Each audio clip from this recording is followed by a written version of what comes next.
distinguished fellow enrollmentalist and concerned citizen.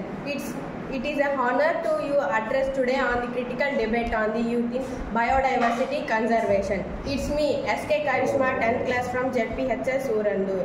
జీవ వైవిధ్యం అనేది అన్ని రకాల జీవుల మధ్య ఉన్న వైవిధ్యాన్ని సూచిస్తుంది. మన చుట్టూ ఉన్న చెట్లు, పక్షులు, జంతువులు, కీటకాలు, సూక్ష్మజీవులు అన్ని జీవ వైవిధ్యంలో భాగమే.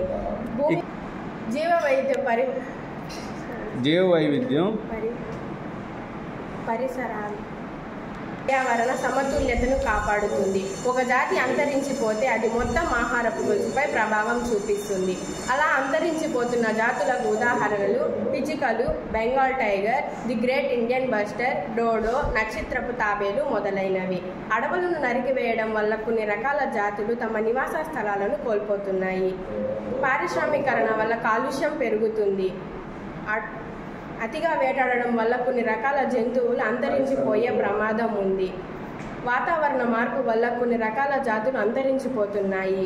జీవ వైవిధ్యాన్ని పరిరక్షించడంలో యువత కీలక పాత్ర పోషిస్తుంది. పాఠశాల స్థాయి నుండే జీవ వైవిధ్యాన్ని ఒక పాఠ్యాంశంగా చేర్చి విద్యార్థులలో అవగాహన పెంచాలి. పాఠశాలలో, కళాశాలలో క్లబ్లను ఏర్పాటు చేసి సెమినార్లు, వీధి నాటకాలు, ఏకపాత్ర అభినయాలు, డిబేట్లు, షార్ట్స్, ఇన్స్టాలో రీల్స్ చేసి యువత అందరికీ అవగాహన కలిగించాలి. ఇది యువత మాత్రమే చేయగలదు. చెట్లు నాటడం, అడవులు పెంచడం ద్వారా జీవ వైవిధ్యాన్ని పరిరక్షించడంలో యువత ముందు వరుసలో ఉండాలి.